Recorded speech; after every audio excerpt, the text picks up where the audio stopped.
Happy Tuesday, everyone. Happy Tuesday in October, everyone. We've moved into October, and we're doing our Halloween-type shows on Thursday. But for Tuesday, we're keeping it light. We have a very unusual program today, which I actually didn't know that they did this back then, but apparently they did.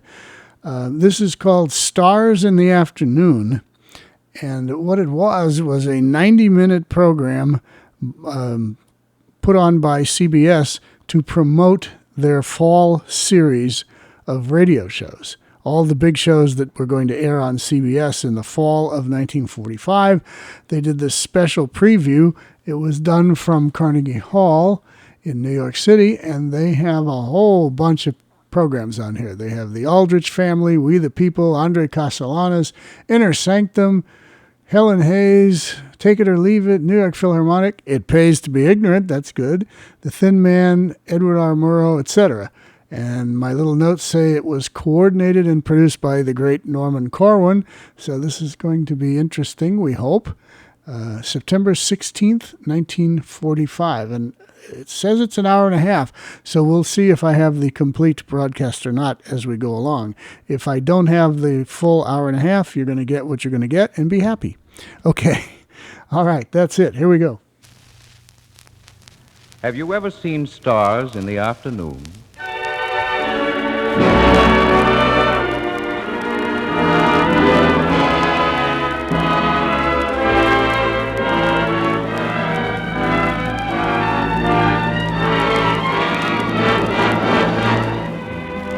From Carnegie Hall in New York City, the Columbia Broadcasting System invites you to spend the next hour and a half informally meeting Stars in the Afternoon, an unprecedented gathering of stars and programs of the coming season in radio.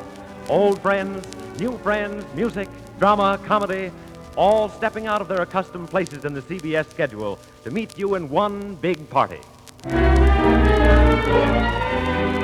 If you love a parade, sit back and listen to one such as you've never heard before, coming right down the middle of your living room. A parade of the latest fashions in radio, including The Aldrich Family, We the People, the music of Andre Castellanos, The Family Hour, Inner Sanctum, Thanks to the Yanks, The Star Theater, Helen Hayes, Great Moments in Music, Take It or Leave It, the New York Philharmonic, It Pays to Be Ignorant, The Thin Man, Report to the Nation, and Edward R. Murrow, all coordinated and produced by Norman Corwin under the heading of Stars in the Afternoon.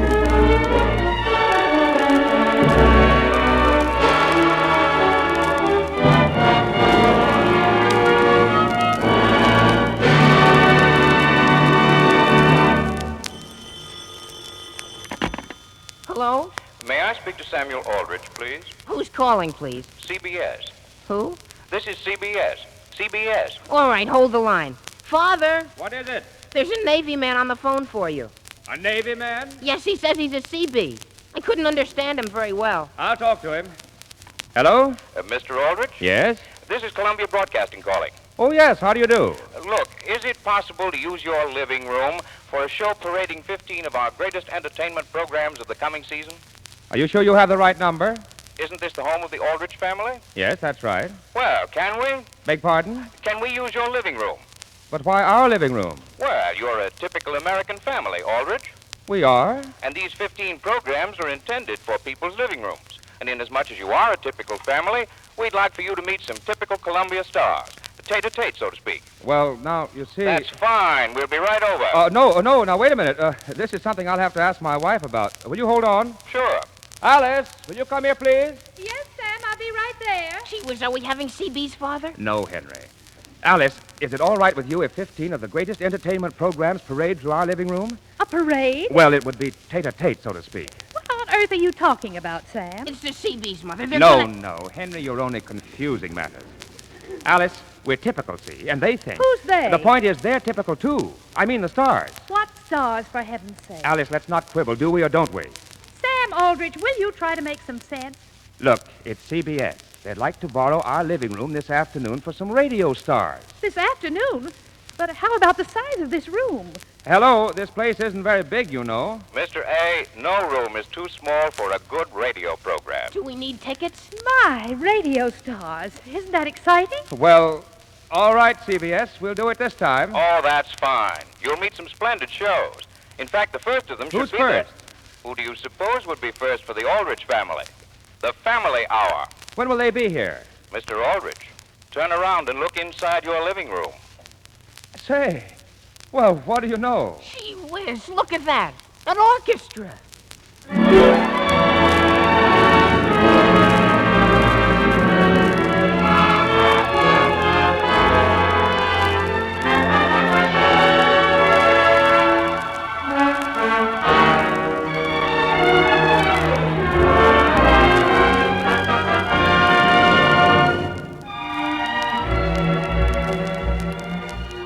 The Family Hour offers a musical miniature with Rodgers and Hammerstein, Johnny Mercer, and Victor Herbert, represented in that order by Patrice Munsell, Jack Smith, Earl Wrightson, and Al Goodman and the orchestra.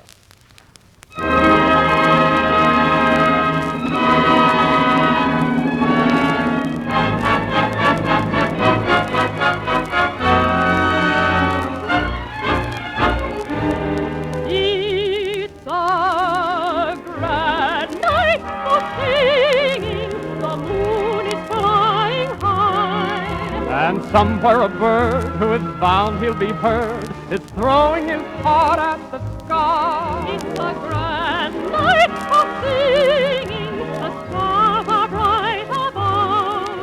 The earth is aglow, and to add to the show, I think I am falling in love. Falling in love.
Is all right, but remember this, that a little kiss goodnight leads to another kiss.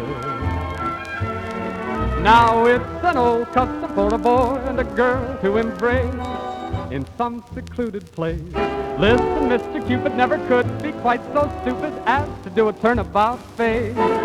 So it just ain't right to kiss goodnight and stop at 3 or 4.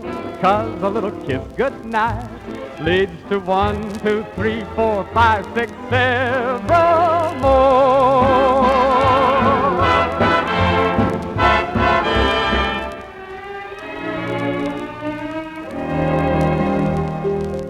My dream girl, oh my one only dream girl, I'm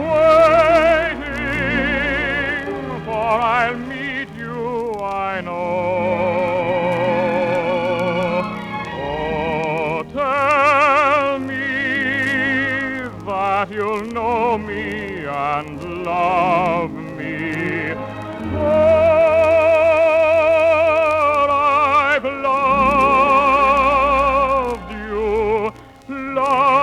you long ago.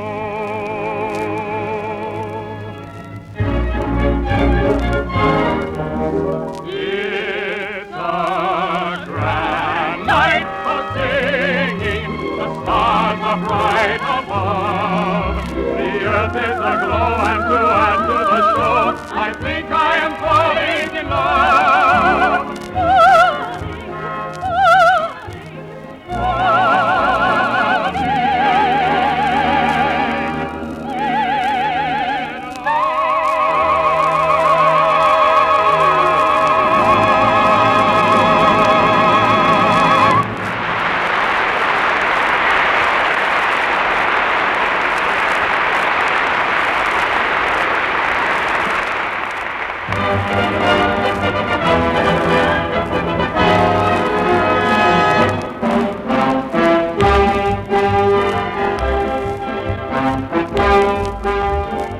Operator, will you get me Elm 232? What number? Elm 232. It's a matter of life and death.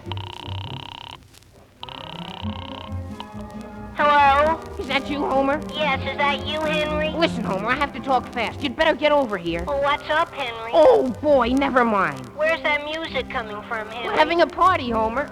I'm pleased to accept your invitation. What are we going to have to eat, Henry? Never mind. You get over here and bring your autograph book. We're gonna have stars. Tater-tate, so to speak. Did you say potato cake, Henry? Homer, this is no time to argue. Come on. You're not fooling me, are you? Remember, Henry, I'm your best friend. You better hurry. Goodbye, Homer. You can count on me. I'll be there.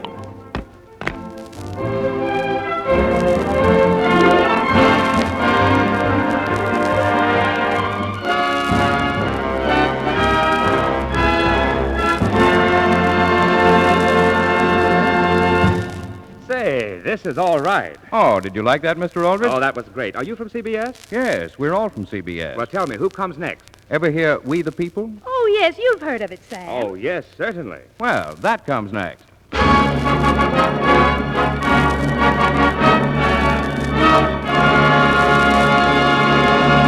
We the People, with the music of Oscar Bradley.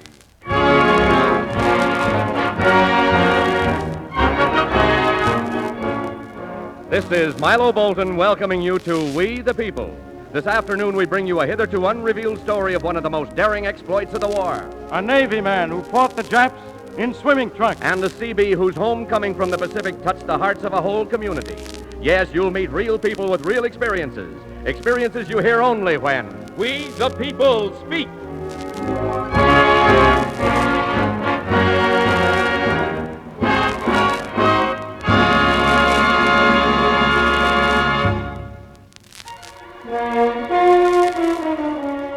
It's night, and we're aboard a small Navy craft operating deep in Japanese waters.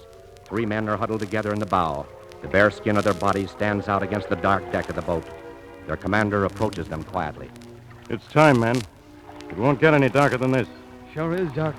Can't see a thing out there. So much the better. Neither can the Jap. All right, men. Hit the water. And good luck.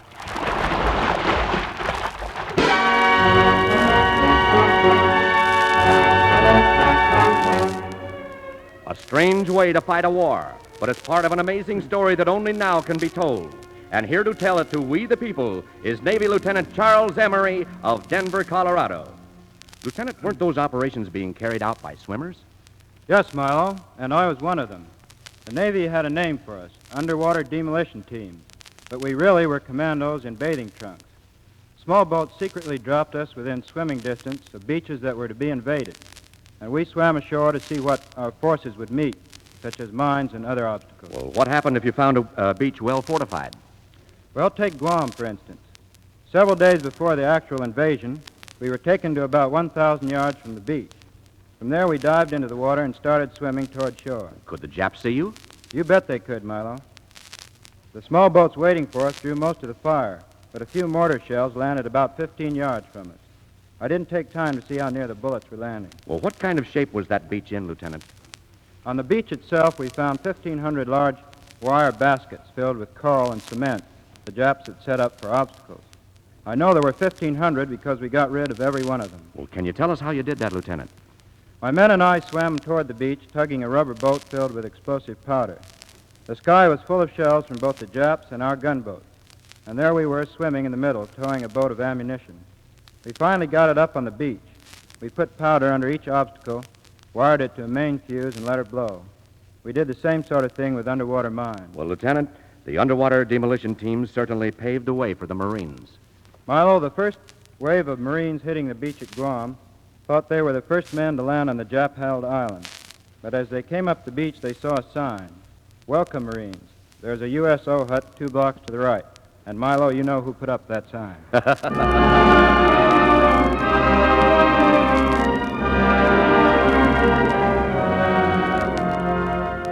We the People's next guest is just an expresses an important part of what we the people of America have been fighting for.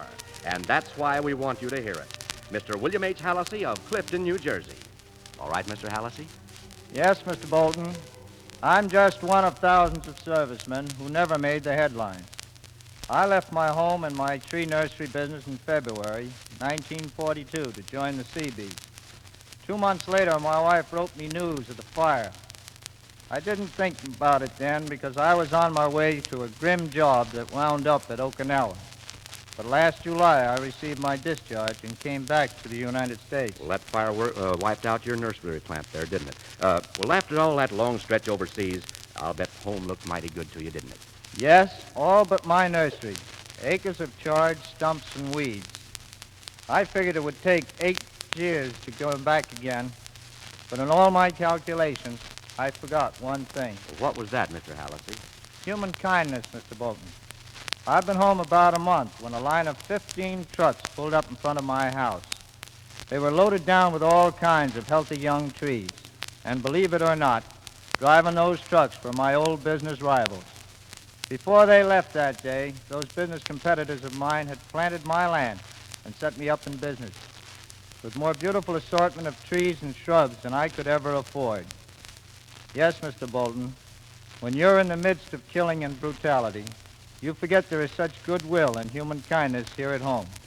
But after all, to all of us who fought in the war, I guess those are the things that gave victory its meaning.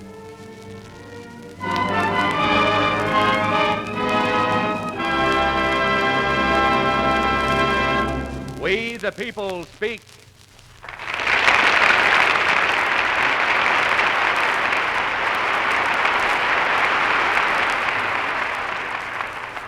Oh, Columbia. Yes, Henry? That man who just came and gave me this note for you. What man? That man over there on the stand in front of the orchestra. Don't point, Henry. Why, that's Andre Castellanich. Well, so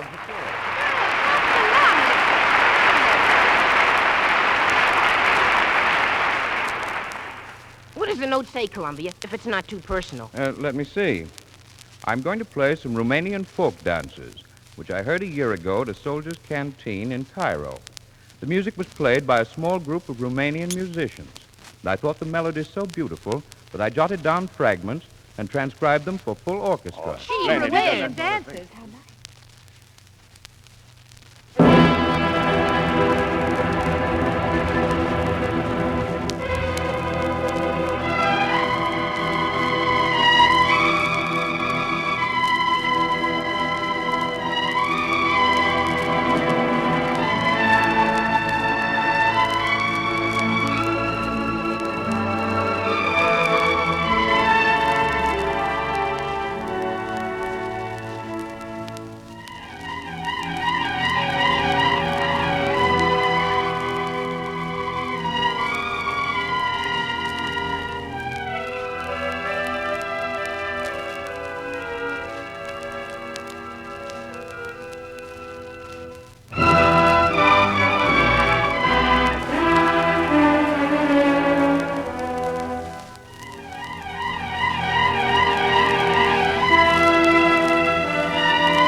Father, may I make a comment? What is it, Henry? That music. Gee whiz, it makes me feel almost like a Romanian gypsy. Well, you'll get over it in time, I'm sure. Columbia? Yes, Mr. Aldrich? Would it be taking advantage of my position as a host if I were to ask whether there's any chance of your including a murder mystery among the guests this afternoon? Sam is very fond of detective stories. Of course, if it's any trouble. Not at all, Mr. Aldrich. I'm afraid there won't be time for a full-length murder mystery, but we can give you some nice gory details. Gee whiz, real gore? I think that might be interesting. Very well. Through yon creaking door lies the inner sanctum.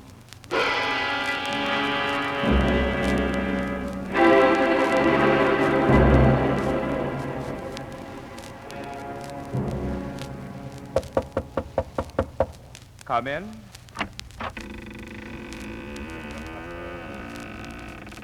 Mr. and Mrs. Aldrich. Why, yes. Do you mind if I come into your inner sanctum? I've just come out of mine. I beg your pardon? You've heard of the radio program Inner Sanctum, haven't you? Oh, yeah, of course, you're the host. Oh, indeed. So good of you to recognize me without my shroud. Well, as a matter of fact, I thought you had it on. Oh, no. No, these are my mourning clothes. You see, I just buried my mother-in-law. Oh, I'm so sorry. When did she die? Who said she was dead? You mean you buried her? I'm a specialist in the art of murder, Mrs. Aldrich. On Inner Sanctum, we kill people in every conceivable way, so it was no trouble at all, really. Would you like to learn a few of our methods? No, thank you. Well, they may come in handy, you know. Mr. Aldrich, I know you're a peace-loving man, but someday you might like to slice yourself a bit of throat, Oh, I don't think so. Well, just in case you do, let me tell you about a fellow named Bory. Bory? Yes. He was a character in one of our stories, and he really knew how to carve throats. He not only sliced them, Mr. Aldrich, he sliced them thin. Must you go on? Well, I really should out of deference to Bori. But if you'd rather I change the subject, I could tell you about Lita, our famous headhunter. Aren't there any nice people on your program? Oh, Lita was a nice person. Well, she might have decapitated a few of her best friends, but you can't really blame a girl for wanting to get ahead. No, of course not. Yeah, she used a very interesting technique, too. She froze the corpses and ran them up against a buzzsaw. Henry, I think you'd better leave the room. Why, Mr. Aldrich, you look pale.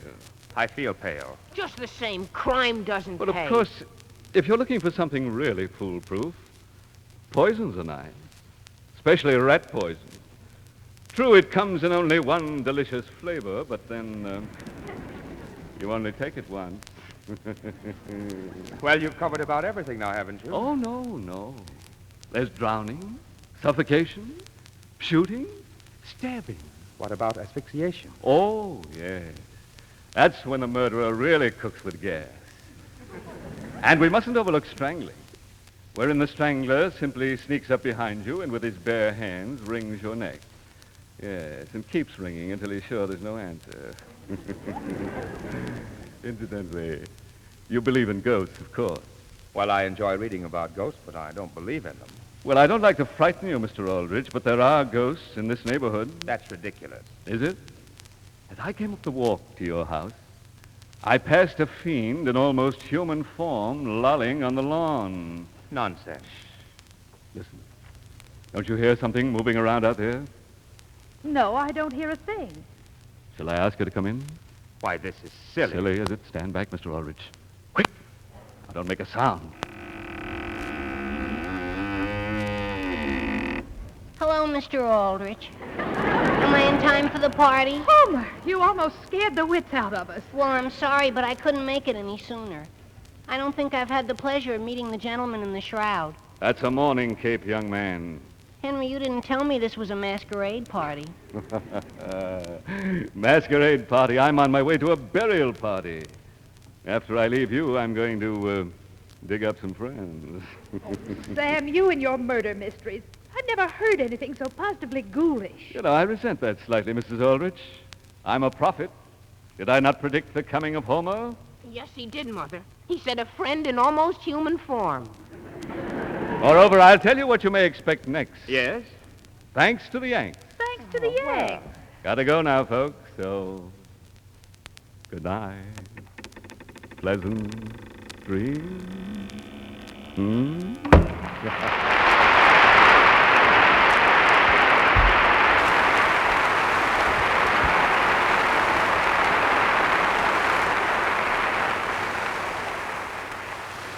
Did the man in the shroud really mean what he said about thanks to the Yanks coming next? Yes, he did, Homer. If the host had been an announcer instead of the host, and had been in a studio instead of the living room, he would have said, thanks to the Yanks with Bob Hawke.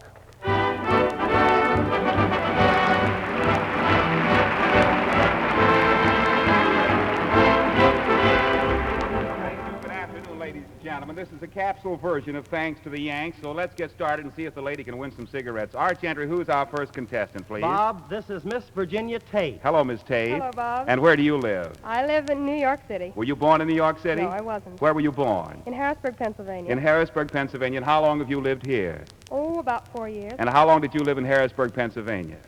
Oh, I don't know. I see. I can't find out your age that way. I better start some other way, I think. Miss Tate, I'm going to give you some questions having to do with marriage. Is that all right with you? Well, it's all right. All right. Yes. You've never been married yet? No, not Well, marriage is a wonderful institution. Statistics prove that there are only one class of people who are happier than those who are married. That's those who are not married. All right. Now we go for our 1,000 question, and here it is. Just before the bride leaves the reception to dress to go away, she throws her bouquet away, as you know. Now, what is supposed to happen to the girl who catches it? She's supposed to be the next one married. That's right. I can just see those girls standing there now with their catcher's mitts waiting for it. All right, you've won 1,000 cigarettes, and here it is for 2,000 cigarettes. Is the wedding march from the opera Lohengrin used as the bride comes down the aisle or as the bride and groom go out? What would you say? The wedding march That's when they come in. That's when they come in? That's just when they come in on their way out, in other words. Oh, yes, that's Yeah, right. now you know. I I thought so. coming in out of this door. I attended a lovely wedding ceremony the other day. The bride was stunning and the groom was stunned. It was really very lovely. When they marched down the aisle, the orchestra played Here Comes the Bride. You remember? When she removed her veil, the groom sang, I got it, bud, but that ain't good. And the preacher said, wilt thou, and the groom wilted. She was from South Orange, he was from East Orange. In fact, oranges were the entire motif of the ceremony. He gave her a big juicy kiss after he squeezed her, and they walked out and got into an old crate as the band played Tangerine. Now you have 2,000 cigarettes, and here is yours for 3,000 cigarettes, and listen to it closely. After the wedding, should you congratulate the bride? Now think of that closely for a moment. You are supposed to congratulate one, but not both. Are you supposed to congratulate the bride? No, that's right. You're supposed to congratulate the groom and wish the bride good luck. You must never congratulate her on securing a husband. She was fortunate, but you're not supposed to tell her that. Okay. And remember this, statistics proves that if you want to be happy, don't get married if you've gone together less than a year. And if you want to be very happy, don't get married unless you've gone together over 3 years. And if you want to be extremely happy, don't get married. That's all. You have won 3,000 cigarettes, and who gets them, please? John Calvin Neal out in California. To John Neal in the service in California, go 3,000 cigarettes. Thank you very much.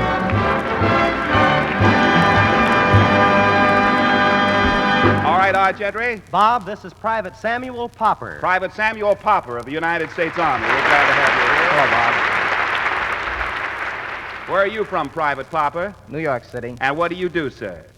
You mean in the Army? Yeah, well, yes, in the Army.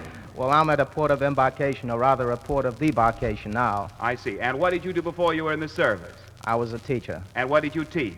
Psychology, philosophy. Fine. Where did you where did you teach? I taught at the University of Louisville. At the University of Louisville in Kentucky, I see. And where did you go to school? I went to school right here in New York City. And how many years? Too many to remember. Too many to you. You graduated from college here, is that right? Yes. I was 6 years a freshman in Oklahoma. That's being a freshman. That's right. Father was a sophomore. I didn't want to embarrass him by passing him. I'm glad to have you here. Here's your first question for 1,000 cigarettes. This is a very difficult question for a teacher of philosophy. In swatting a fly with a fly swatter, should you swat 1/2 inch ahead of him or 1/2 inch behind him if you want to catch the fly? Seriously, that's a serious question. If you've made a study of a fly, if you want to catch him, should you hit ahead of him or behind him? I would swat ahead of him. You'd swat ahead of him? Well, I'll tell you, you might catch him that way if he goes in the wrong direction, but usually a fly backs up a little bit before he starts. In other words, he's not interested in where he's going. He just wants to see where he's been, you see? You, however, let's call it 1,000 cigarettes for you. The local got it. Now we go for 2,000 cigarettes. Here is yours. If you were milking a cow, how could you keep her tail from swishing in your face? That's a good question for a philosophy teacher. How could you keep her... I'll say that is. Go ahead. No coaching, please. The answer's in the bag. Now let him figure it out. Will you give me that question again, Bob, please? I know it's difficult. If you were milking... Have you ever milked a cow? I can't say that I have. Well, you've probably seen pictures, at least, of somebody milking a cow. It wins in the long pull. Now, if you were milking a cow, how would you keep her tail from swishing in your face? You're to give me 2 different ways that you could keep her tail from swishing in your face. What would you say? Well, of course, you sit at the side far enough from the tail so it can't reach you. You sit at the side far enough on the side of the cow, either port or starboard side of the cow. The port or the starboard side of the cow. I see. That depends upon the length of the tail, too, to a slight extent, doesn't it? Right. All right. Now, how's another way? Go ahead. What's another good way to keep her tail from swishing in your face? Could you tell me? Of course, you can put on a mask. You could put on a mask and let her hit you right in the kisser and gets the tail in the mask, I see, and then squirt the milk all over the ground. Well, I think that makes it all right. Or you could put her tail through a knothole and tie a hole in it and leave it that way. That's right. All right, you have won 2,000 cigarettes, and here is yours for 3,000 cigarettes. For 3,000 cigarettes. When the sheep were in the meadow and the cows were in the corn, where was little boy Blue? Can you tell me? When the sheep were in the meadow and the cow was in the corn, where was little boy Blue? Do you remember that? Yeah. I remember the rhyme, the sheep in the meadow and the cow in the corn. I'll refresh you. Scram, said the little girl to the little boy, go beat it and skidoo. Vamoose, leave, get out, depart. And so The Little Boy Blue. You remember that one. Now, according to the poem, when the sheep was in the meadow and the cows were in the corn, where was Little Boy Blue? Can you tell me that? Little Boy Blue, come blow your horn.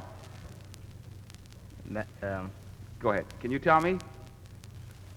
If you can't, I think the audience will be fast asleep in just a minute. It seems that he was in the haystack, fast asleep. That's right. But you have won 2,000 of the 3,000 cigarettes, and who gets them, please? Well, I'm a chronic smoker myself. I see. So A may great I have student of psychology, you're going to talk me out of 2,000 cigarettes. Thank you very much.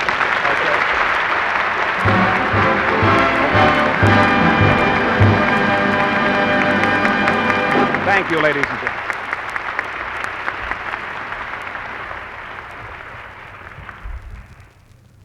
Sir, do you always represent CBS on programs like this? Well, not exactly. There's never been a program like this on Columbia before. Why? Well, I was wondering whether Columbia might give me a chance to be an announcer. I've been told I have a very good radio voice over the telephone. That's a new one on me. Who told you that, Homer? Geraldine Love. She said I have a very exceptional manner of speaking, which you don't hear every day. I think that's safe to say. I'll tell you what. We have to audition announcers, so let me hear you read this for me. Oh, boy, thanks. Did you think I invited him to the party? Don't you want to read it over first? Oh, no, I can take this in stride. I don't have to look at it first. The next number on the program will be The Hills of Rome. That's the hills of home, Homer. Anyway, Rome is built on 7 hills. Henry. Go on, Homer. The Hills of Home was composed by Oscar Fox, who was also famous for such songs as Whoopie-Tie-I-Yo, Get Along, Little Doggies Rounded Up in Glory. You ran 2 songs together there, Homer. It sounded like 6. Go on. The eminent Metropolitan opera tenor and star of the Star Theater, James Melton, will be heard in the Hills of Home, accompanied by the Star Theater Orchestra under the baton of Maestro A.L. Goodman. No, Homer, I'm afraid you'll have to do better than that. Here's how it should be done. The eminent Metropolitan opera tenor and star of the Star Theater, James Melton, will be heard in the Hills of Home, accompanied by the Star Theater Orchestra under the baton of Maestro Al Goodman.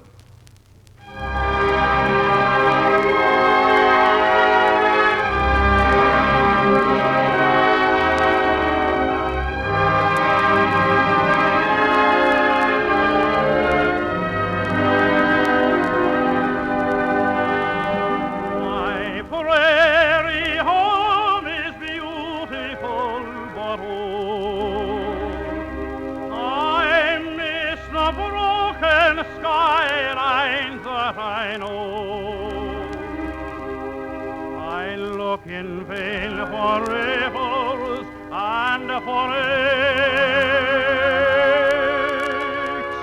and over all my heart at sunset aches. For hills of home, the hills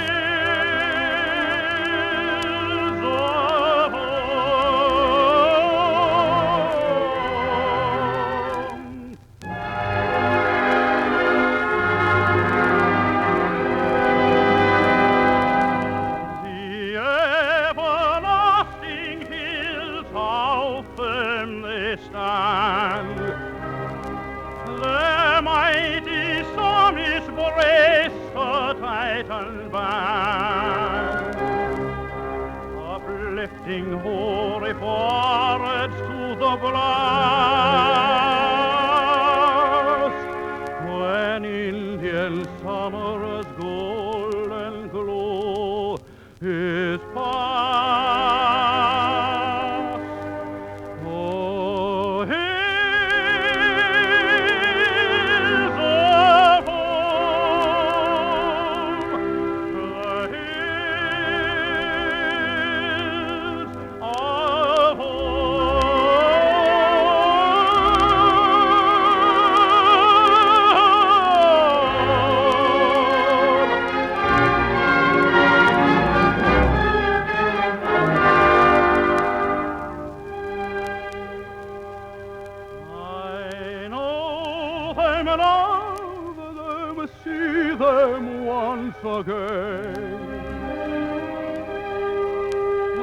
cloudy summits veiled in misty rain, or softly, dimly blue, or capped with snow.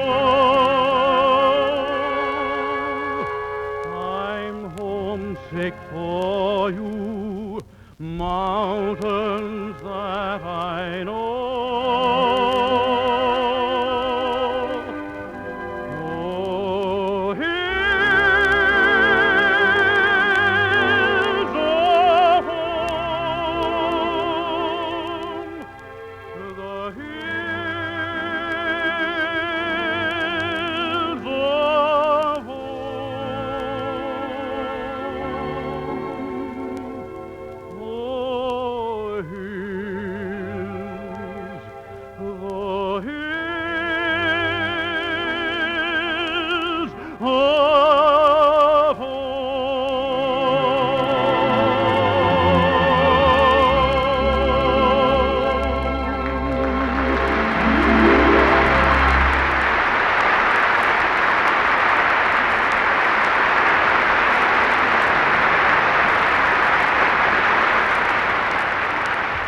Could you tell me something, Columbia? All depends.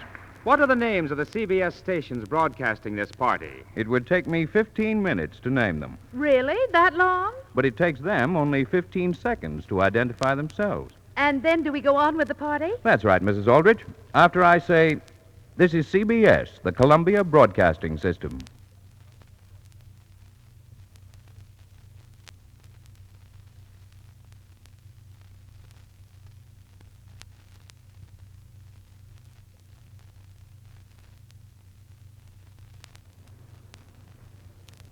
Hello. I guess the bell doesn't ring. I'm Helen Hayes.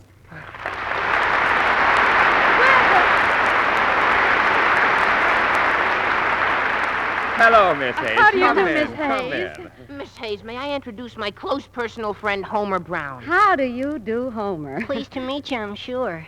You were wonderful in Uncle Harry. My father took me to see it in New York, and we were there on a vacation, Miss Hayes. Only it was Harriet, not Uncle Harry, Homer. That's what I meant, Uncle Harriet. Miss Hayes, would it be asking too much if I were to ask you for your autograph? Now, you mustn't bother Miss Hayes, Henry. It's really no bother, Mr. Aldrich. It's a pleasure. Here, use my pen. Thanks. I'm afraid it's dry. Oh, may I volunteer mine, Miss Hayes? I won it by selling subscriptions to a magazine. It's unbreakable. Thank you very much.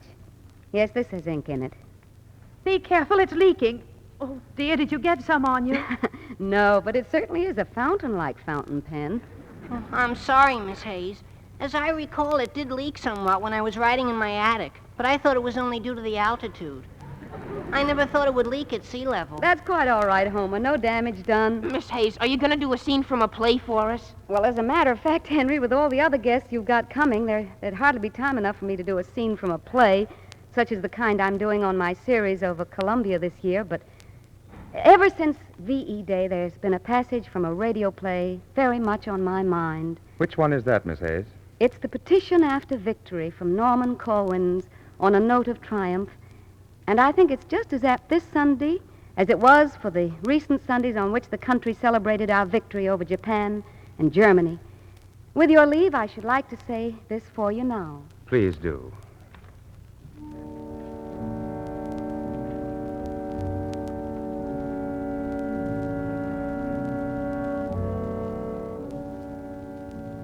Lord God of trajectory and blast, whose terrible sword has laid open the serpent so it withers in the sun for the just to see, sheathe now the swift avenging blade with the names of nations writ on it, and assist in the preparation of the plowshare. Lord God of fresh bread and tranquil mornings, who walks in the circuit of heaven among the worthy, deliver notice to the fallen young men that tokens of orange juice and a whole egg appear now before the hungry children, that night again falls cooling on the earth as quietly as when it leaves your hand, that freedom has withstood the tyrant like a Malta in a hostile sea. and that the soul of man is surely a Sevastopol which goes down hard and leaps from ruin quickly.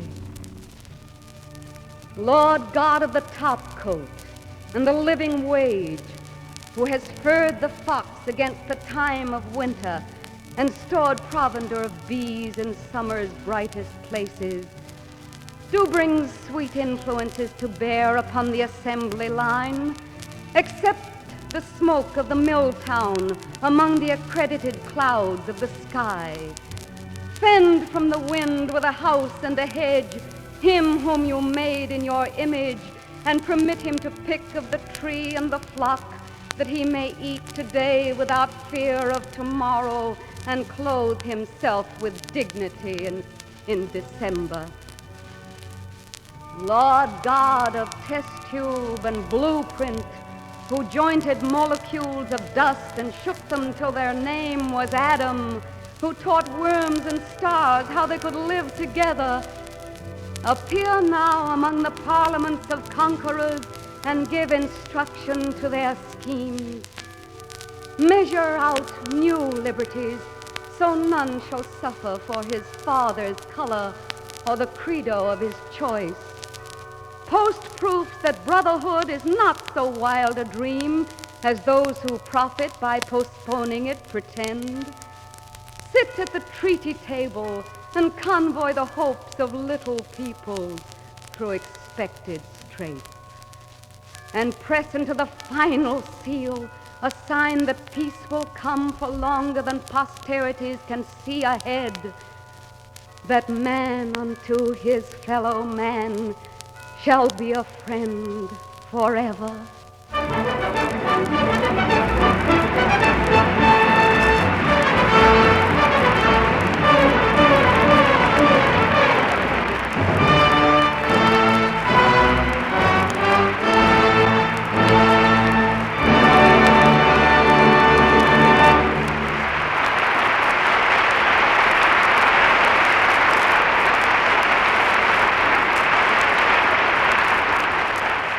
Parlez-moi de ma mère, Mr. Aldrich. I beg your pardon? I think he's speaking French, Father. Speak to me of my mother.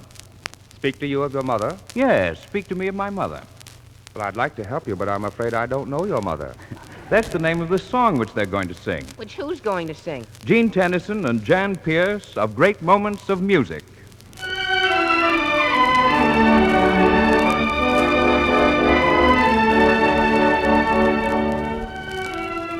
One of the great moments in music is the lovely duet from Bizet's Carmen. Don Jose has a little country sweetheart, Micaela, who has come with a message from his mother. With his thoughts on Carmen, he listens dutifully to Micaela's message. Gene Tennyson and Jan Pierce sing the duet, Parlez-moi de ma mère.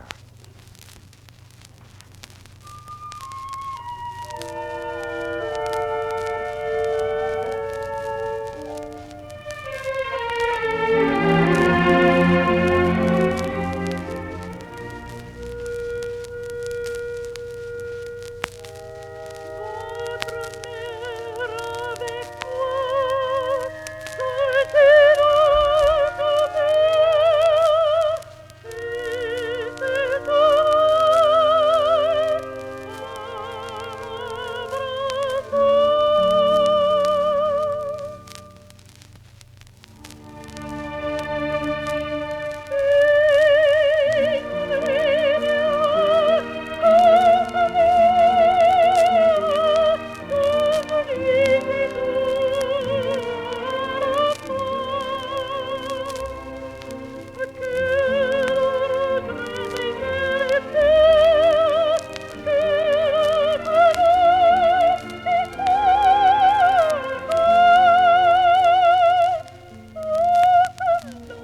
do you know the name of this song? Well, I think it's If I Loved You. If I Love You is correct, and you win $64.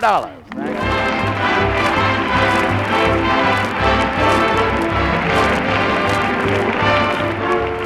This is Phil Baker, ladies and gentlemen, following through with Take It or Leave It. And here's our next contestant coming up to the microphone. Coming up is right. Who is Seaman Milton Slater of the United States Maritime Service. Hello, sailor. Glad to have you with us. Thank you, sir. Welcome to Take It or Leave It. Seaman Slater, how tall are you? 6 feet 5 inches. 6 feet 5? You must have snow on your head 6 months of the year, eh? Is your home here in New York? No, sir. I live in Winnetka, Illinois. Oh, Winnetka. That's near Chicago, isn't it? That's right. Nice, quiet little suburb. Sort of a Midwest Brooklyn. Tell me, are you married? Couldn't catch me yet. No one can catch me. No one caught you yet, eh? No, sir. Sailor, you're just asking for it. Tell me, how do you like the Merchant Marine? I like it okay. All during the war, I saw sailors come into New York with big, bushy beards. Did you raise a beard? Well, once I let my beard grow for about 6 weeks. 6 weeks? Was it becoming? Well, it was always becoming, but it never became. Never became.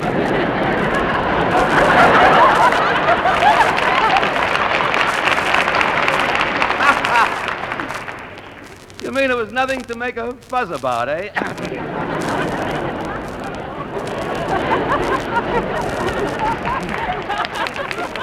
You'll be sorry.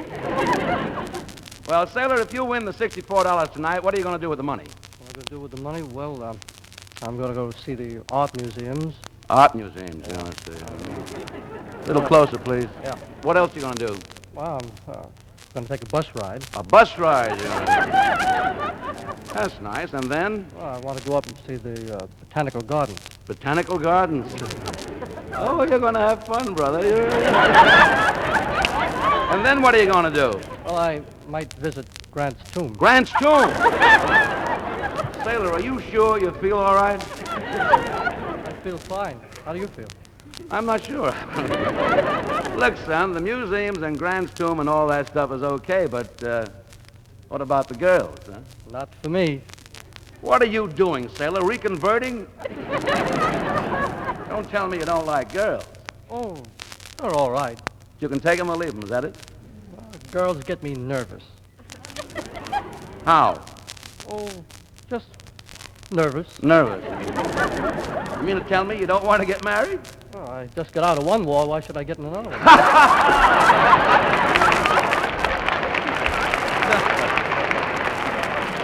Okay, woman hater, what category have you selected to discuss with me?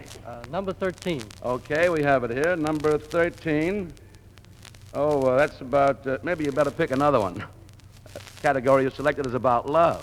Oh, well, that's okay. I'll try it. But I thought you were the guy who didn't know anything about love. Well, I go to the movies. You mean you learn about love watching the movie stars on the screen? A little bit, but I learn more watching the couples in the balcony. Oh, you do? Okay, sailor, let's get on with Take It or Leave It. All these questions are about love and lovers. Here we go for $1.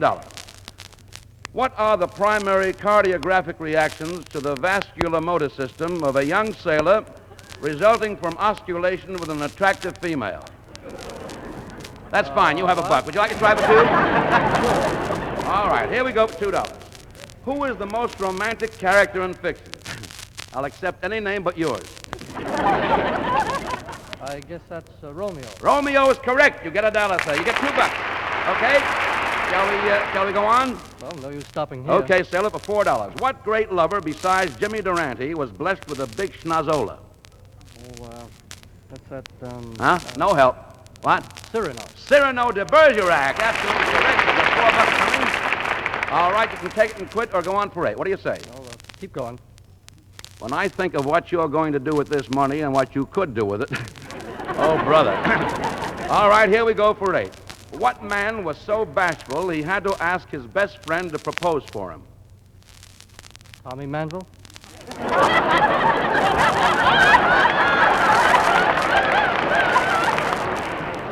Brother, have you got a wrong answer for that one? Here, I'll rephrase the question. What man in history, does that help you, was so bashful he had to ask his best friend to propose for him? Come on, speak for yourself, John Slater. Oh, Captain Miles Standish. Captain Miles Standish, yes, sirree. That is correct. You have $16 coming. Would you like to try for 16 rather? You have 8 coming. Well, Hmm? sure. Might as well. Okay, here we go. Came in with nothing, I'll go out with nothing. Came in with nothing, you go out with nothing? Okay, here we go for nothing. Here we go for $16. What king gave up his throne to marry the woman he loved? Was it Henry VIII? No, that's not correct. Oh, pardon me. Would you mind picking that up with your Duke?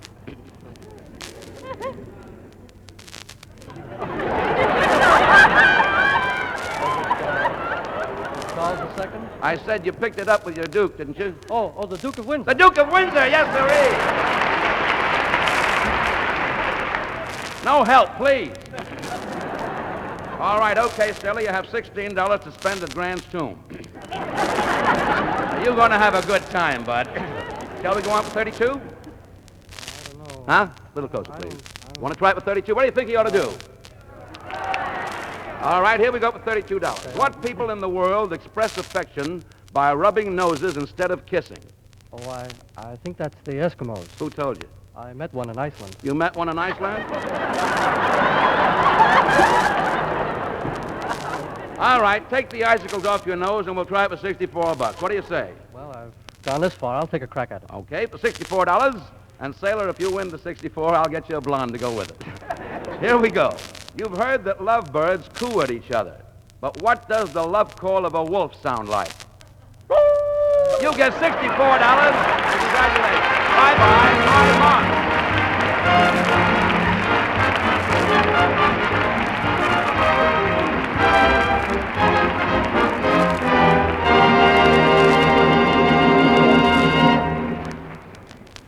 Mr. Aldrich, did you know that there was a doctor of music in the house? Is that so? Yes, right behind you. Dr. Artur Rodzinski.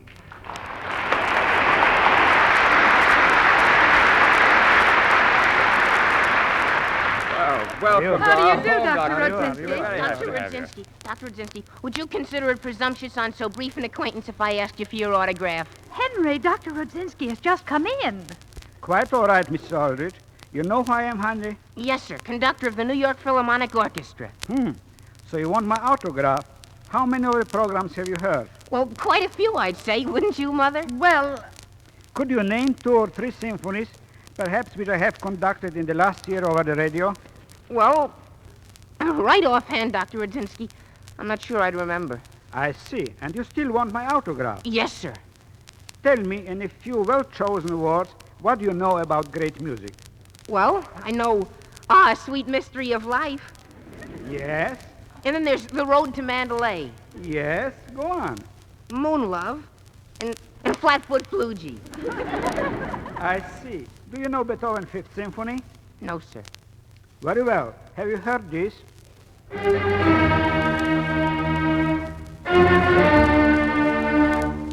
Oh, I heard that all right. That's the V for Victory music. Yes, Henry.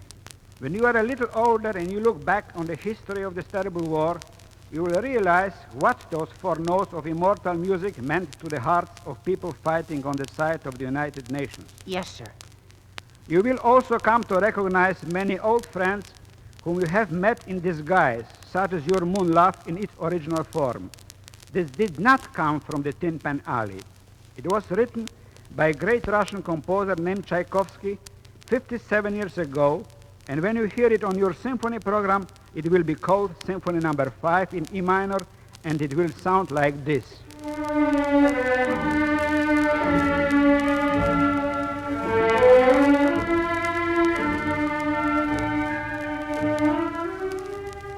Young man, one could give a whole week of demonstrations showing how great music has inspired popular songs down the years. And while the popular music is often quite fine and enjoyable, it is also fleeting. It is here today and gone next week. But Beethoven and Brahms and Bach and all of the other great masters whom you will hear later on, they shall continue to give pleasure and comfort and inspiration to you and your children and your children's children. You are a young man, Henry, and I envy you the excitement and the joys of first meeting all the great music there is in the world. You are lucky that you have a radio in your home where such music can reach you, because in the time when Brahms and Beethoven lived, there were no radios at all, and only the few and the privileged were able to hear symphony performances. Millions and millions of boys were not as fortunate as you are. Am I right, Mr. Aldrich? Indeed you are, Dr. Rudzinski. And now I have to go. Henry, here is my autograph for your collection. Gee whiz, Dr. Rudzinski. Thank you very much.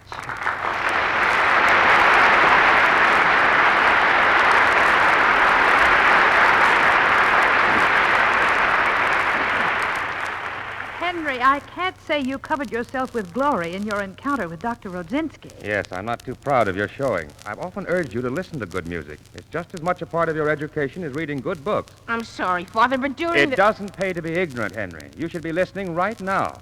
The symphony's on over Columbia every Sunday afternoon at this very hour. There's no symphony on today, Father. There's a special program from Carnegie Hall. That's right, Mr. Aldrich, a special program. Well, now, that's true. I'd quite forgotten about that. It doesn't pay to be ignorant, Sam. Now, just a minute. I contradict that statement. I think you're wrong there. Well, who are you, sir? I'm Tom Howard, and I say it pays to be ignorant.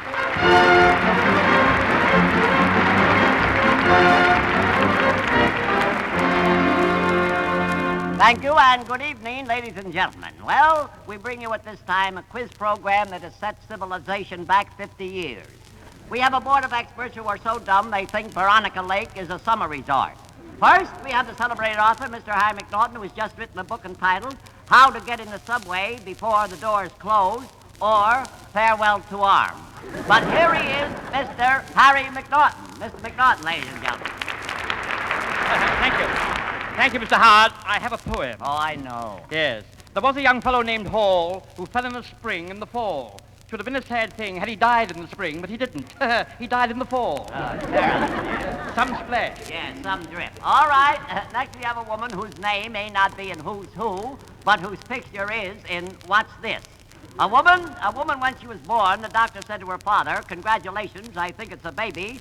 Here she is, whispering Lulu McConnell. Miss McConnell. You know, Mr. Howard? Yeah? I think my old man is going out with a redhead. Oh, don't tell me. Tell me you're not going to let a redhead steal your husband, are you? I'll die first. You'll die first, I see. Yes. All right, Very next good. we have a man whose friends all call him tonsillitis because he's a pain in the neck. A man who was 6 years old before they discovered he had a head, Mr. George Sheldon. Say, Mr. Howard, I bought a new car today. But did I gyp the guy that sold it to me? Well, that sounds like you. How did you gyp him? Well, I gave him a check, and I just signed my name. I didn't fill in any amount. Uh-huh. Oh, boy, wait till he tries to cash that check. Yeah. He'll be surprised. Yeah. So will you when you get the check back. All right, you have just met the experts, folks, so if you want to leave now, leave quietly, please. Here's the first question I'd like to get an answer to. Pay attention and listen closely. Yes. Can you tell me the name of the popular radio program entitled The Thin Man? Mr. Howard, would you mind repeating the question? I'll be glad to. Can you give me the name of the radio program, The Thin Man? Is it a mystery program, Mr. Howard? Yes, it is a mystery program. I got it. Good. It pays to be ignorant. Wait a minute. How do you figure it pays to be ignorant is a mystery program? Well, it's a mystery to me how it stays on the air. I see. Oh, you know, I love mystery programs. They're so mysterious. Then perhaps you can tell me the name of the radio program, The Thin Man. It wouldn't be Crime Doctor, would it? No, it wouldn't be Crime Doctor. That's what I said. It wouldn't be Crime Doctor. I know you said that. You know, Mr. Howard, I went to see my doctor today. I wanted him to suggest a diet for me. Yeah? I said, "It's a crime, doctor, how much weight I'm putting on." Oh, cut it out, please. It's a Crime Doctor. You sure worked that one in very nicely, I tell you that. Now, let's get on here. What was the name of the radio program, The Thin Man? Do you know, Miss McConnell? Oh, sure. You do? Yeah, well, what was it? Tell me. Well, why didn't you ask me before? I've been here all the time. Well, I didn't know you knew. Well, wait for a minute, I asked you. You mean to say that you know who the thin man is? Sure, Tom Howard. Oh, wait a minute. Tom Howard is not the thin man. Well, he's the thinnest man I ever saw. All right, all Oh, right. I knew Mr. Howard when he really was thin, of course. He's put on weight since then, you know. Yeah? In fact, he puts on more weight each day. Well, if he puts on weight every day, he must take it off again at night. Oh, come now. I don't think Mr. Howard's so terribly thin. You don't? Why, when he was a baby, his nurse kept throwing him out with the bath water. Mr. Howard, Mr. Howard, why don't you eat toasty toasters? He's too weak to open the box. Miss McConnell, you should talk about being thin. You're so fat they have to grease your hips every time you go through the Holland Tunnel. Well, I'll admit I'm a little plump. You mean you're a little blimp. Now, let's get on with the question. You mind telling me the answer to this question? What is the name of the radio program, The Thin Man? Is it a mystery program, Mr. Howard? I told you it was. I just wanted to see if you were paying attention. Oh, thank you. Yes. Miss McNaughton, why don't you leave home and go on the radio? Why don't you leave the radio and go home? Will you please answer the question? Is it crime, Doctor, Mr. Howard? I told you it wasn't Crime Doctor. Now, I don't want to hear anything more about Crime Doctor. Why? Why don't you want to hear anything about Crime Doctor? Look, please. What's the matter with that program? Look. Just because you don't want to hear it, you don't want nobody else to listen to it. Of all the selfish remarks. All right. Boy, you burn me up. Mr. Sheldon, you're a moron. Yeah, and I can prove it, too. I'm not you can. Do you like the radio, Mr. Shelton? Sure, I used to work on the radio. You did really? What did you do on the radio? I was the guy that used to pinch Rinso White. Well, you cut it out. This is no time to be plugging radio programs. First thing you know, we'll be advertising pretzels on the program. Oh, really? That'll give the program a new twist. A new twist, I see. That's very clever. A new twist. Never mind this. Look. Please. I don't get it. You don't get it. Yeah, but that'd be crooked dough, Mr. Howard. That would be crooked dough. Will you cut out the puns, Mr. Sheldon? Look, will you kindly get back to the question? I'm asking you like a sister from the lodge, what is the name of the radio program that pays to be ignorant? You know, I was on the radio last night. You were on the what? I was on the radio last night. Oh, radio. Uh-huh. I thought your bridge work slipped there, Miss McConnell.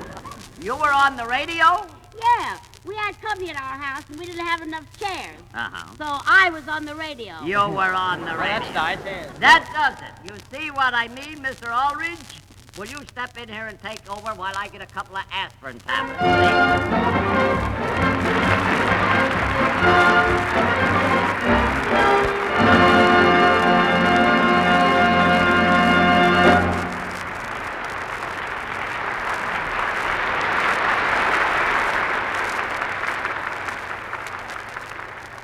Oh, Nicky, we must have the wrong address. We walked in on the Aldrich family. Well, that's quite all right. You see, we were expecting you, especially after that build-up by Mr. Howard. You're Nora Charles, aren't you? Yes, and this is my husband, Nicky. The Thin Man detectives? That's right, Henry. Gee whiz, real detectives. Can you stay a while, or are you working on a case right now? Well, we are working on a case. Yes, we're looking for a gorgeous brunette, and I like to keep my mind on my work. Oh, well, we can stay for a few minutes, Nicky. It might do you some good to see how normal people live. Yes, dear, but what about the gorilla and the rest of my friends? They're outside. Well, that's the best place for them, outside. The Aldriches live in a house, not a menagerie. Oh, no, do have them come in. Any friend of Nick Charles is a friend of mine. You'll be sorry you said that, Mr. Aldrich. Well, all right, characters, come in. And leave your brass knuckles on the umbrella stand in the hall. Brass knuckles. Come in, won't you? How do you do? Oh, where's the eat? Never mind the eat. Where's the man? Never mind a man. Where's the culprit? Nicky, is this the guy whose eyes you want gouged out? Well, I hardly think so. Oh, Mr. Charles, would you please... Listen, you. How would you like to weigh your molars on your watch chain? Gorilla, please. We're not working on the case right now. Well, why not? Did we find the brunette? No, not yet, Myrtle. Mr. Aldrich, this is Myrtle Turtle. Oh, you're cute. I'll take that strong, silent man in the corner. Who, me? Not so fast, Lotta. Folks, this is Lotta Svelte. How do you do? I adore males. Where can I sit? There's room over here, Miss Svelte. Henry? Coming, Mother. Would you like my chair, madam? Oh, never mind, boys. I'll just slither around. I'll try to look tempting on the piano bench. What's the delay, Nicky, pal? Ain't we looking for a brunette gal? Well, we're stopping here for a moment, Seymour. Folks, this is Shakespeare Seymour, the Swan of Guanas Canal. I'd write you a poem that's very fine to suit any occasion at $2 a line. Oh. Well, he writes epitaphs for our dead gangsters. Well, may I ask a question, Mrs. Charles? Certainly, Henry. What's in your mind? Lotta Svelte. No, Homer. It's that girl they're looking for, that brunette. Tell me, is she the missing person, Mrs. Charles? Well, she's not exactly missing. We just can't find her. We haven't looked in the right places. Well, have you got a description of her? Yes, she's brunette, about 5 feet 10 inches tall, weighs about 136 pounds, and her ankle measures exactly... Nicky, how do you know so much about her? Why, darling, when you're looking for a girl, you have to know her description. Well, you don't have to be so accurate. Can't you leave anything to the imagination? Well, I've left a little. Listen, Nick, we ain't getting nowhere. Yes, he's right. I want a man. Now, take it easy, Lotta. The Army's coming home. But I've been manless for 3 minutes. I'm going mad. Oh. You see the kind of characters they are, Mr. Aldrich? And Nicky's just as bad. I thought you might reform them if you told them how a normal person lives. Yes. Tell us, Mr. Aldrich. How do you live? Why? When do you get up in the morning, for instance? Why, I get up at 7:30. Mm-hmm. That's fine. But when do you sleep? At night, naturally. Nora, I couldn't do a thing like that. I'd get healthy that way. Mr. Aldrich, don't you know that when you go out into the sunlight, it not only complicates the complexion, but makes you as a better target for a Tommy gun? See, the only time I ever got up at 7:30 in the morning was when I walked in my sleep. Oh, come on, Nick. Let's get out of here. This sticking around normal people is going to drive us nuts. Wait a minute, Gorilla. I've made an important discovery since we've come here. Somebody in this room knows where our missing brunette is. It's this guy, Mr. Aldrich. He's the guilty man. How do you know? He's too innocent looking. No. The man who can tell us where the brunette is right over here. Me? Yes, Columbia. How come you've been so silent through all this? The Columbia Broadcasting System is never silent. That's how I knew you were the guilty man. Now, where is she? Where are you hiding her? I'm not hiding her, Mr. Charles. She's right here in our next show. What show? Report to the Nation. She's waiting to go on the air. I thought so. Our case is solved, dear. Oh, that's fine. So long, everybody, and good night, Nicky, darling.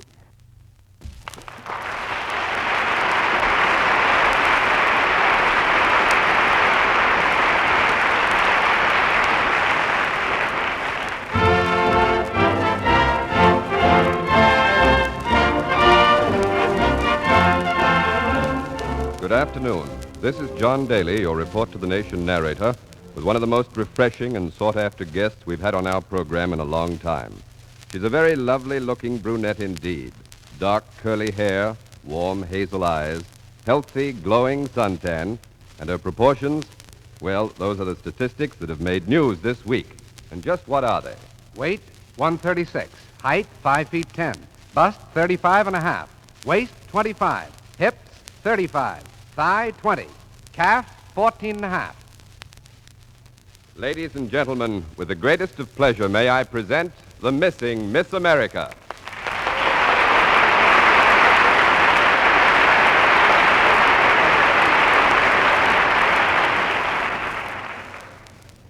I'm afraid I still feel a good deal more like Bess Meyerson of the Bronx than Miss America, Mr. Daly. Oh, call me John. All right, John. Well, tell us, Bess, how did you happen to enter the Miss America contest?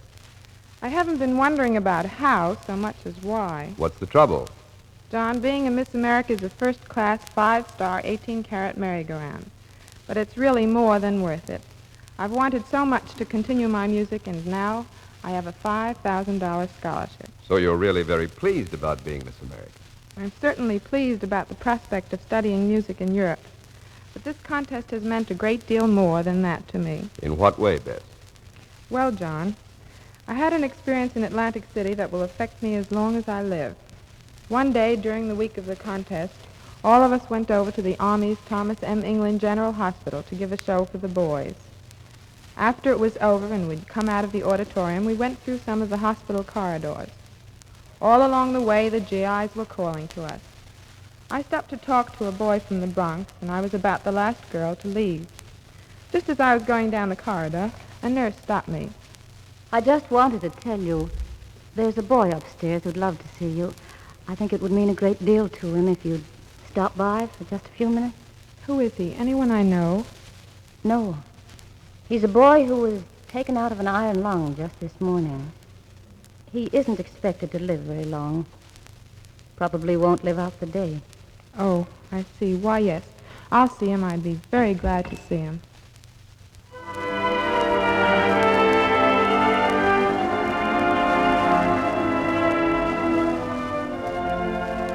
The nurse got permission for me to see that boy and then took me to his room. He was very young. His cheeks were absolutely smooth, and there was just a little down on his upper lip. But his hair was gray, and his eyes were hollow, and his face was very gaunt.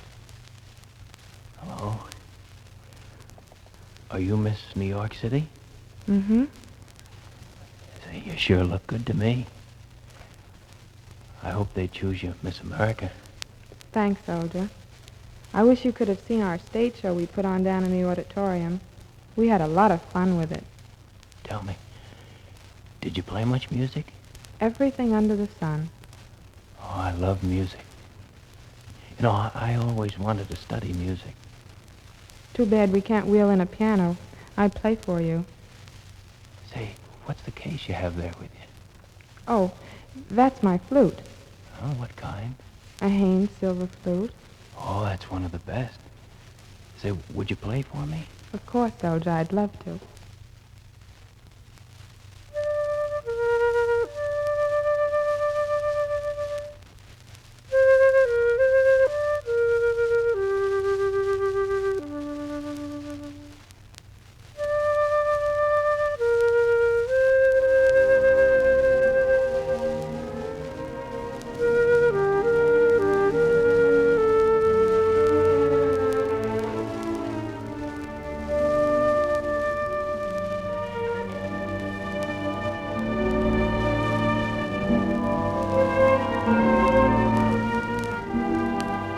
Hard to fight back the tears. What I played for him would be the last music he heard. But I smiled at him and poured everything I had into that music.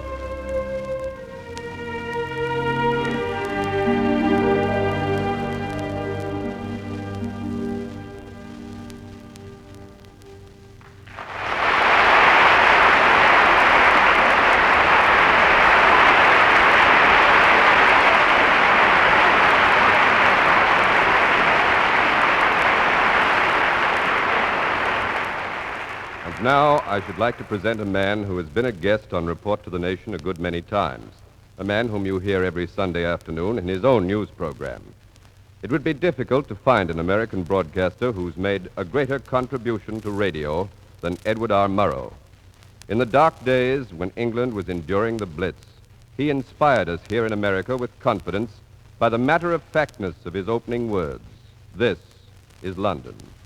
Later, he told us just what it was like for our men to fly over Berlin with the flak thick under their planes. He rode with our paratroopers to the drop point over Holland and told us, while they jumped, exactly how they'd felt about it on the way. Ed Murrow has made radio his medium, and radio, appropriately enough, is what he wants to talk about today. It's with considerable pride that I present our CBS World News Chief of Staff in Europe, who returned to this country only a few days ago, Edward R. Murrow.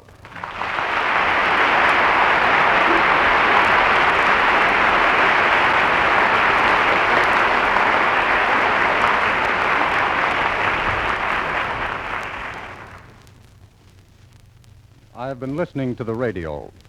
Some of what I hear I don't like. Maybe you feel the same way. But there is something altogether unique about this American system of broadcasting. There is nothing quite like it anywhere else in the world. And that's because this country isn't like any other country in the world. I believe that what comes out of the loudspeaker is the most honest and accurate reflection of what goes on in a nation. Radio reflects the social, economic, and cultural climate in which it lives and grows. Compare American broadcasting with that of any other country, and you end up with a comparison to this country and that other country. Our system is fast, experimental, technically slick. It is highly competitive and commercial. Often it is loud, occasionally vulgar, generally optimistic, and not always right. But the man who is wrong has his chance to be heard. There is much controversy and debate, and some special pleading. But frequently, the phonies are found out. There is no conspiracy to keep the listener in ignorance, and government does not guide the listening or the thinking of the people. There is much talk, and you may think that it only contributes to confusion. But the presence of a microphone does not guarantee objectivity. Often it endangers humility. A loud voice which reaches from coast to coast is not necessarily uttering truths more profound than those that may be heard in the classroom, bar, or country store. But there they are. You can listen or leave them alone. By just turning the dial, you can be entertained, informed, or irritated. You have a broadcasting service which is more varied than any in the world, less subject to government control. It has reached out to the far corners of the world to bring you news of the greatest mass adventure in the history of this nation. Those of us who have been engaged in that aspect of radio are fully conscious of the inadequate job we have done. For words are puny things and a poor substitute for personal experience. But it is my opinion that the future will present even greater problems. In vast areas of the world, liberty has become a luxury. Here in this country, we have many luxuries, and we have great power. And our only hope of using that power with wisdom and tolerance is that the people shall be informed of affairs here at home and abroad. During the last 9 years, I saw something of what radio can do when it is used to tell the people what to think, when it is used to dull the critical faculties, when the right to listen is denied. If you doubt that radio is a powerful medium, you should see how it can warp men's minds when it becomes an instrument of national policy. I do not believe that American radio is perfect, but I am persuaded that the listener in this country is better served than is the listener in any other country with which I am familiar. This begins to sound like an editorial, which it probably is. So permit me to end it in this way. I believe that radio in a democracy must be more than an industry, more than a medium of entertainment, more than a source of revenue for those who own the facilities. Radio, if it is to serve and survive, must hold a mirror behind the nation and the world. If the reflection shows racial intolerance, economic inequality, bigotry, unemployment, or anything else, let the people see it, or rather hear it. The mirror must have no curves and must be held with a steady hand. One of the oldest things about radio is its reputation of youthfulness. I have seen many very young men age rapidly during the last few years because they were engaged in a most serious and testing undertaking.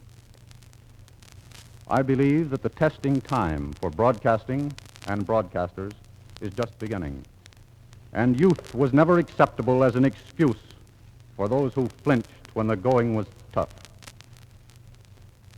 And now, with Norman Corwin's permission, I shall go back to listening to the radio. So far, I find it interesting, entertaining, and at times encouraging.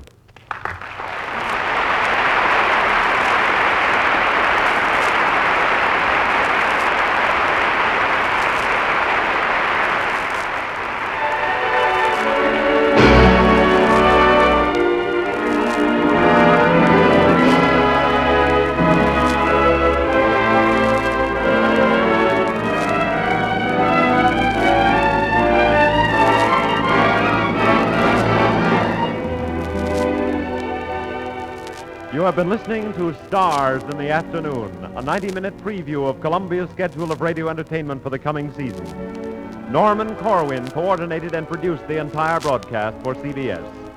Lee Bland assisted, along with Ronald Dawson, Bruno Zerato Jr., and Gene Height. Charles Grenier was the control engineer. Your host here in Carnegie Hall in New York City with the famous Aldrich family, including House Jameson as Sam Aldrich, Catherine Roth as Mrs. Aldrich, Raymond Ives as Henry, and Jackie Kelk as Homer. Les Tremaine and Claudia Morgan appeared as Nick and Nora Charles. Paul McGrath was the host of Inner Sanctum. We could close this program in the usual way by going back over the list of stars and broadcasts which were represented in the last hour and a half. But in a very real sense, this program has no ending. It goes right on into the afternoon and the evening. In a few moments, you will hear Nelson Eddy. After that, the family hour returns at its accustomed time, and then follows William L. Shira, and so on into the evening. Then it spills over into tomorrow, and the next day, and so on down through what we hope will be many peaceful years.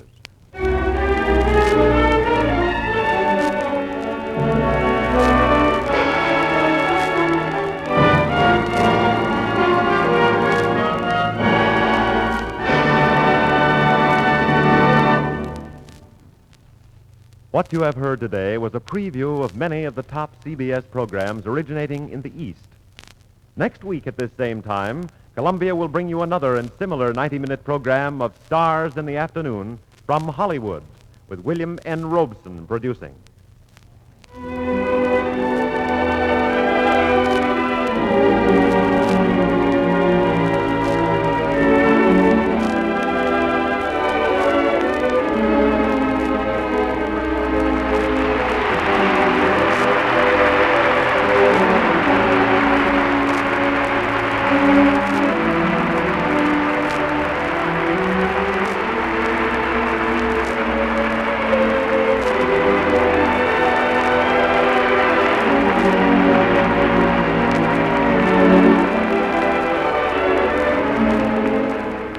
This is CBS, the Columbia Broadcasting System.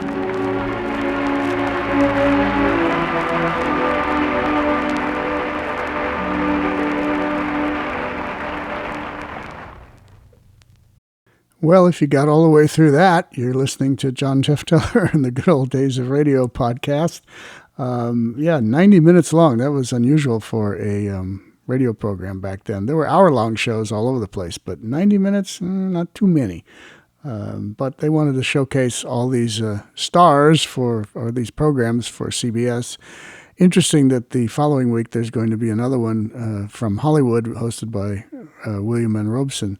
I don't know if that one exists, although I didn't know this one existed. So anyway, the part that was kind of interesting was when they were talking about giving away cigarettes, and you could win 3,000 cigarettes. Now, what would you do with 3,000 cigarettes in 1945? Well, everybody smoked, I guess, back then, so you would smoke them, but how long would it take to go through 3,000 cigarettes? Maybe that was considered like a year's supply? No, I don't know. 5 years supply? Whatever. A month's supply, depending on how much you smoked.